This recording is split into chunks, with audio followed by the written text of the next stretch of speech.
کلا امروز تصمیم گرفتم که یک کم دیگه که بیشتر آفتاب شد، مثلا ظهر شد، برم بیرون و بر خودم خوش بگذرونم و یه روز یه دونه نبات و یک عدد ماکارونی. هم اینجا گیر افتادم، هرچی هم میخوام میترسم که برم کار باش. خدایا من چرا اشتباه اومدم بعضی وقتا واقعا اصلا سلامسای عزیزم، من امروز حالم یکم خوب نبود، از سر کار مرخصی گرفتم اومدم خونه، بر خودم یه صبحونه الان آماده کردم خوردم و اینقدر از نونم اضافه اومده و میخوام اینو بندازم که بیرون سنجاب میاد دور خونه تا سنجابا بخورن، ولی گفتن که نباید به سنجابا غذا بدین ولی من دارم بهشون غذا میدم، چون بعضی وقتا میان پشت شیشه همینطوری منتظر نگاه میکنن. حالا یه بار اگر که اومدن فیلمشو براتون میگم، میان از پشت شیشه همینطوری نگاه میکنن منتظرن تو بهشون غذا بدی و من خیلی دلم میسوزه که نونمو بذارم که بعدن که اومدن بیان بخورن. همونطور که میبینیم من دارم میرم بیرون، ببینیم که حتی یه سری خرید کوچولو دارم، بیام ببینیم که چجوری میشه خوشگذران. خب همونطور که میبینیم خونه برف میاد، برف نمیاد بهش میگن سوزه برف، من همیشه میگم بهش میگن سوزه برف. حالا کدومشه؟ اگه میدونین کامنت کنین لطفا. خب امروز آشغالی باید بیاد آشغالا رو ببره اون چیزی بکنم رو دورخونه. چقدر روزنامه مجله ریختم و چقدر باید زده اون آشغالا رو ریخته.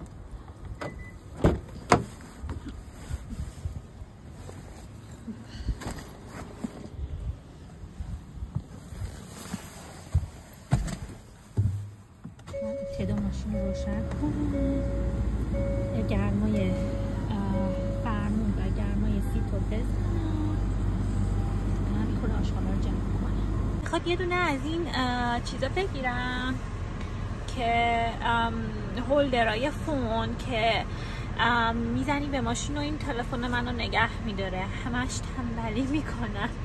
نه وقتی تنبلی نیستش، واقعا انقدر آدم گرفتاره که بعضی وقتا واقعا چیزایی که احتیاج داره هم یه وقت میری تون خرید میکنی و اصلا یادت میره یه چیزایی که میخوای و واقعا بگیری.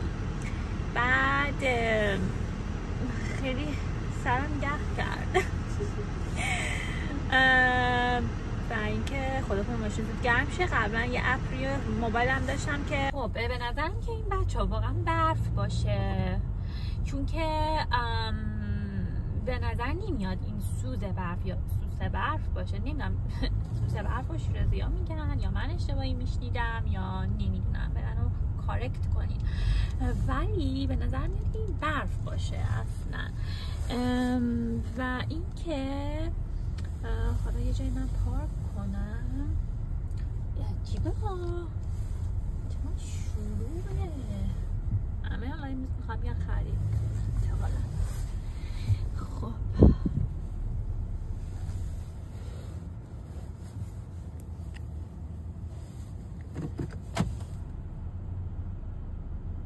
میدونی ریختن اون همه روزنامه چاینیز در خونمون خیلی ویرد به نظر میرسید. من بهشون سعی کردم دست نزنم، من آشغال خودم جمع. باور کنید الان مثلا دارم نگاه میکنم دستام اگه خورده باشه به اون مجله ها، به خاطر اینکه واقعا نمیشه اعتماد کرد. الان نگاه میکنم مثلا تجزیه نشد، در حال تجزیه شدن نباشه ولی مطمئنا دستم نخورد. بعدش هم سریع الکل زدم، اما هونوز. خب من رفتم یه مقدار خرید کردم از سوپرمارکت ایرانی یه چای لاهیجان سیاه گرفتم، یه دونه نبات و یک عدد ماکارونی. خب حالا میخوام رسیدشم آوردم قیمتاشو براتون بخونم. خب اون ماکارونی اسپاگتی 3.99 بود، اون راک کندی سفید 3.99 و لاهیجانتی هم 7.99. بچه رو هم شد 15.97 و با تکسش با تکسش شد 15.97. آره دیگه با تکس حساب کرد دیگه، ننوشته که چقدر تکس بهش تعلق گرفته. بعضی وقتا زیرش می‌نویسه که اینقدر تکس و این شد اینقدر. خب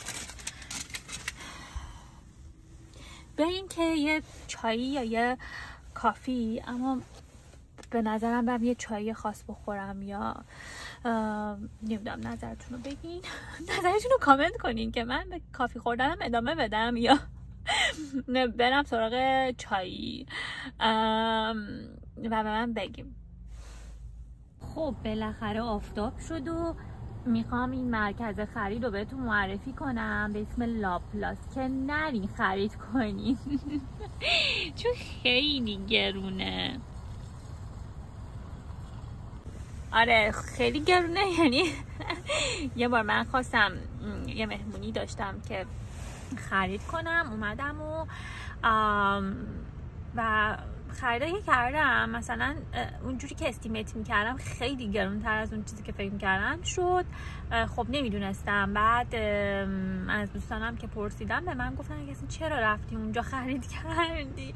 مثلا من اگه همون خریدو که از لابلاس کرده بودم از والمارت میخریدم، باور کنین مثلا شاید نصف اون قیمت، یا نه که نصف، ولی خیلی با صرفه تر بود.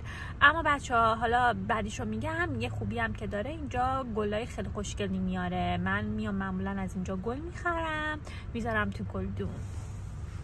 خلاصه که اینم یکی از تجربه هام بود که دوست داشتم باهاتون شیر کنم. خب الان فکر میکنین چی کار کنیم بهتره؟ من میگم برم یه دونه چای بگیرم با شیرینی بخورم.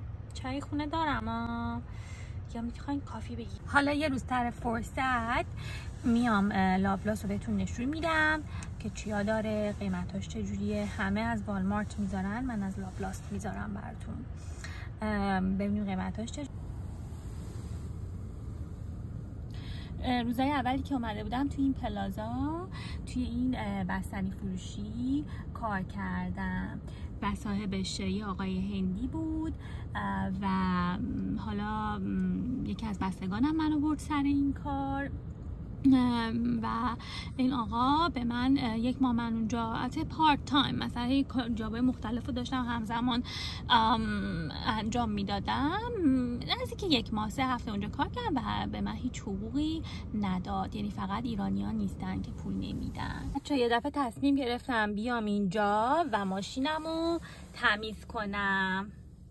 این با من همراه باشیم ببینیم که با $3 چطوری میتونم ماشینمو تمیز کنم.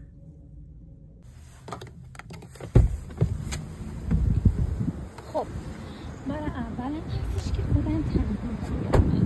نوشته $3 توتال کنه، ولی من کوین دارم.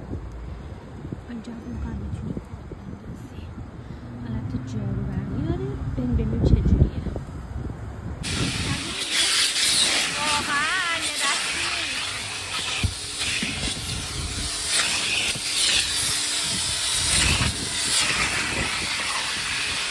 جارو تمیز نشد، اینا رو باید ببرم. اون $2-3 میدی یه جای دیگه میتونید ببری. اثر تو اینجوری گیره داره میشوری. حالا اونجا هم رفتم فیلم میذارم براتون. خب تو ماشین رو یکم تمیز کردم، حالا بریم سراغ یه چای گرم. این ماشینم گیر کرد، من اصلا میترسم که برم کار باش. خدایا من چرا اشتباه اومدم. بعضی وقتا واقعا اصلا حواسم نیست چی کار میکنم، یعنی واقعا نمیدونم. حالا هم یه صف طولانی پشتمه و میگن چی میخوام دنده عقب بگیرم نمیشه. هستم اینجا در خدمتتون. خدا رو شکر نجات پیدا کردم. یه نفر گیر کرده بود، اون اسیستنتی که اومد کمکش کنه ایرانی بود، شانس آوردم ایرانی بود، چون من در واقع اصلا دیگه حتی یه کلمه انگلیسی نمیتونم صحبت. بعد دیگه گفتم من اشتباه اومدم، اینو کمکم کن.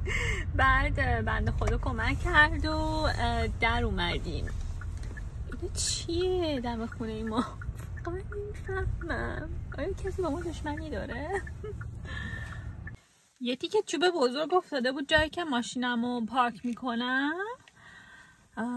بعد رفتم ورش داشتم و روزنامه هم همچنان به قوت خودشون باقی مونده بودن، یکم کمتر شده بود. بعد مرسی بچه، خیلی خوش گذشت. من واقعا دارم به این نتیجه میرسم که باید قبول کنم هیجان و اتفاقات عجیب غریب جزء اصلی زندگی من هست و از من جدایی نمیپذیره، بس بهتره بپذیرمشون و باهاشون کنار بیام. این روزا هیجان زندگیم خیلی زیاد شده و مرسی که با من همراه بودین. دوستتون دارم. خیلی خیلی مواظب خودتون باشین. تا یه ویدیوی دیگه میبینمتون. از این حرفا یادم میره. ممنونم که سابسکرایب میکنین، لایک میکنین و ویدیو منو به دوستاتون معرفی میکنین و مرسی که منو تماشا میکنین. مرسی که با هم هستیم. خداحافظ.